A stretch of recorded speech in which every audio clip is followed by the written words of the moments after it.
रविवार को धनबाद के न्यू टाउन हॉल में जेबीकेएसएस के केंद्रीय महासम्मेलन का मिलन समारोह का आयोजन किया गया, जिसमें झारखंड प्रदेश के 24 जिलों के जेबीकेएसएस कार्यकर्ता उपस्थित हुए, जिसमें मुख्य अतिथि जेबीकेएसएस के केंद्रीय अध्यक्ष जयराम महतो को न्यू टाउन हॉल में जोरदार एवं गर्मजोशी के साथ स्वागत किया गया। आगामी विधानसभा का चुनाव बहुत ही नजदीक है, कैसे झारखंड के 24 जिलों में पार्टी का विस्तार होगा, इसी मुद्दे में धनबाद जिला उपाध्यक्ष राम प्रसाद सिंह ने क्या कहा। जयराम के निर्देशानुसार महासम्मेलन के माध्यम से विधानसभा का जो रणनीति पर हम लोग विधानसभा पर फोकस कर रहे हैं।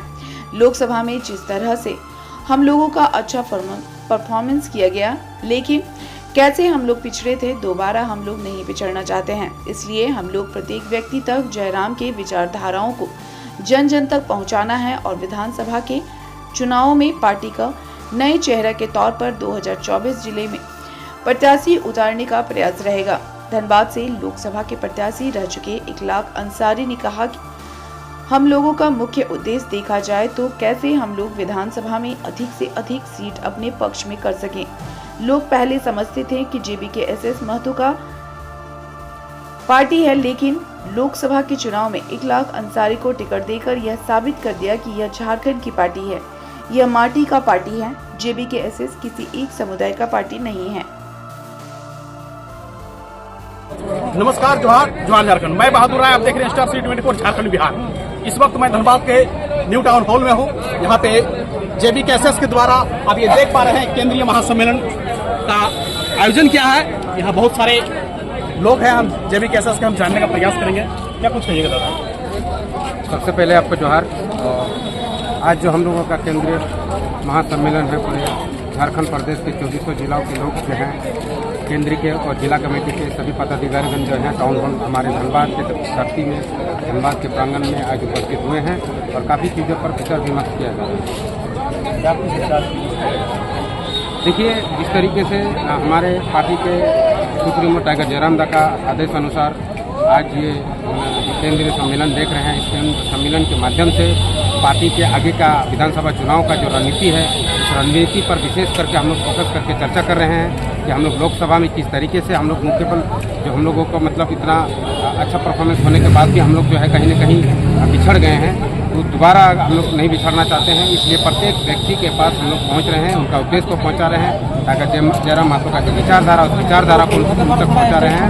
और इस विधानसभा चुनाव में एक नए पार्टी का नई चेहरा के तौर पे हम लोग नई पार्टी बनाने का काम करेंगे और हम लोग 24 जिलाओं में कोशिश करेंगे कि 81 हमारा जो विधानसभा है मतलब सीट है झारखंड में, उसमें जितना हम लोग बहुमत ला सकते हैं हम लोग इसी का प्रयास कर रहे हैं, इसी का रणनीति भी तय कर रहे हैं। क्यों आखिर जेबीकेएसएस को लोग वोट करेंगे? देखिए, जेबीकेएसएस को अगर वोट हम लोग जिस जगह पर भी जा रहे हैं, चाहे एक महिला से बात करें, एक शिक्षित माना छात्र से बात करें या बुजुर्ग से बात करें, किसी से भी बात करें, तो डायरेक्ट हम लोग एक ही बात बोल रहे हैं कि हमारा टाइगर जयराम दा का जो विचारधारा, उस विचारधारा में कहीं ना कहीं झारखंड आज 24 साल का शोषित झारखंड है और 24 साल का शोषित झारखंड में प्रत्येक युवा और मैंने जो अभी पढ़ लिख के अपने आस में बैठे हैं कि हमको किसी प्रकार का रोजगार मिलेगा, तो कहीं ना कहीं हम लोग अगर किसी के पास जा रहे हैं तो सबसे पहले बात हम लोग नई नीति की बात कर रहे हैं, विस्थापन नीति की बात कर रहे हैं और हमारे यहाँ पर जो झारखंडी को अपना जो मूल अधिकार नहीं मिला, उस पर हम लोग बात कर रहे हैं। यही बोल के तो हेमंत सोरेन जी भी आई। जी बिल्कुल, इस बात का तो बहुत दुख है। हम लोगों ने झारखंड सरकार मैंने बनाया, जेएमएम की सरकार बनाया, हम लोग जो झारखंड प्रदेश में एक आदिवासी मुखिया को हम लोग अपना मुखिया बनाए, जो हम लोग आदिवासी के हित में सोचने के लिए उसको बनाए। लेकिन बहुत दुर्भाग्यपूर्ण करना पड़ रहा है कि हम लोग का जो सपना था उन्होंने पैरों तले कुचला है, क्योंकि हर बार इस तरह से ठगी करके हम लोगों का 5 साल समय नष्ट किया है। बहुत सारे ऐसे लोगों का देखिएगा टाइम पीरियड पार हो गया, नौकरी करने का किसी भी सरकारी संस्था में अपना भागीदारी नहीं दे पा रहे हैं, क्योंकि ये 5 साल का पीरियड में अभी देखिए जेएमएम अभी बहुत बड़े बड़े भाषणों का बहुत बड़ा मैनिफेस्टो भी लेके आए हैं कि 2 महीना में किसी भी तरह से झारखंड के लोगों को दिग्भ्रमित करके मैंने इलेक्शन में फिर से वापस आने का मैंने अब योजना बना रहे हैं। अब किसी भी कीमत पर ये सब नहीं होगा, क्योंकि टाइगर जयराम दा का जो विचारधारा है वो जन जन तक पहुंच चुका है। अब किसी भी तरीके से हम लोग ठगे नहीं जाएंगे, क्योंकि हम लोग चाहते हैं, हम लोगों को सड़क चाहिए, न नाली चाहिए, न बिजली चाहिए, कुछ नहीं चाहिए। अगर हमारे पास खुद का नियोजन नीति होगा, खुद का विस्थापन नीति होगा, रोजगार नीति होगा, तमाम नीतियों की जो बात कर रहे हैं, अगर सब कुछ मेरा अपना होगा तब हम लोगों के साथ न्याय होगा। और जब हमारे साथ न्याय हो जाएगा तो हम खुद सक्षम हो जाएंगे वो सारा चीज़ को अपने आप में करने के लिए। हम तो झरिया विधानसभा से जोड़ा पोखर क्षेत्र से चल के आए हैं टाइगर जयराम महतो का इस अभियान को, इस सभा को, इस सम्मेलन को सफल बनाने के लिए। क्या नाम है? राम प्रसाद सिंह, धनबाद जिला उपाध्यक्ष। कहाँ से चलते हैं? जरीडी साहब जरीडी प्रखंड का प्रखंड अध्यक्ष मैंने मोर्चा का मेरा नाम है रसूल। क्या कुछ कहिएगा, क्या मकसद से यहाँ पे आई है न्यू टाउन हॉल धनबाद?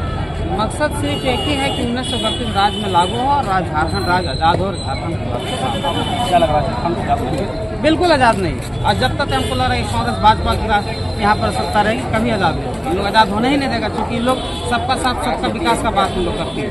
इसीलिए सबका साथ सबका विकास का मतलब वही है कि जब भाजपा का झारखंड का विकास हो, बिहार का भी विकास हो, यूपी का विकास हो, छत्तीसगढ़ का विकास हो, लेकिन हम बात करते हैं 1932 हम चाहते हैं कि झारखंड का सिर्फ विकास हो। क्योंकि मोदी भी आप सुने होंगे कि चुनाव के पहले मोदी भी बोलते हैं कि लोकल को वोकल बनना पड़ेगा, लेकिन जब चुनाव आ जाता है तो फिर बोलता है कि सबका साथ सबका विकास। तो आपको मकसद, आप पत्रकार, आपको मकसद, सारे मकसद को आप समझ रहे हैं। तो इसलिए हम चाहते हैं कि राज्य हमारा बना है, आंदोलन किए, हमारे पूर्वज लोग शहीद हुए हैं, बलिदान दिए, तब तक राज हुआ है। तो हम लोग आने वाला दिन में शहीद भी देना पड़ेगा, बलिदान भी देना पड़ेगा, लेकिन बलिदान देने शहीद हो जाएंगे लाएंगे हमारे पास आप ये देख पा रहे हैं कि धनबाद लोकसभा के प्रत्याशी भी रह चुके हैं।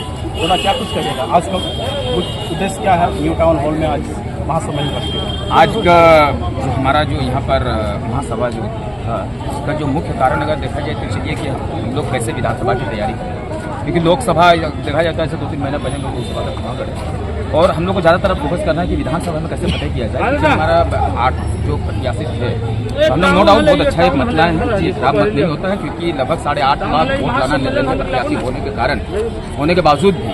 तो चलिए विधानसभा में कम से कम जितने भी हमारे प्रत्याशी, मान लीजिए कि आपका 50% जितने प्रत्याशी आएंगे विधानसभा के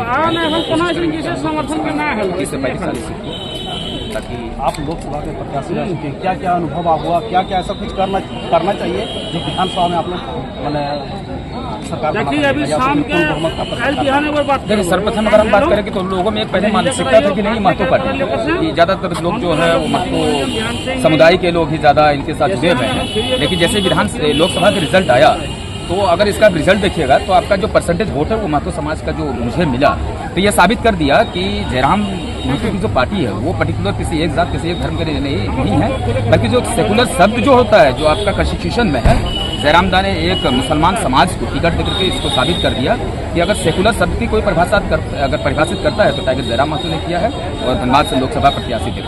बहुत सारा पार्टी है, लेकिन उन लोगों की अपेक्षा आपको पार्टी को वोट क्यों करेगा? देखिए हमारा विचार जो है वो अन्य पार्टी से भिन्न है। हम अगर बात करें तो नीति और नियम का बात कर रहे हैं, क्योंकि नीति और नियम का बात तो जनरल सरकार में बोला गया। नहीं सर, आप कौन सा नीति का बात करें आप मुझे उसने भी बताइए। बोला था कि हम 1932 लागू करेंगे। बहुत ऐसा था कि हम लेकिन ये फिर बात करेंगे, लेकिन क्या कुछ लग रहा है? सर्वप्रथम अगर बात करें तो यहाँ पर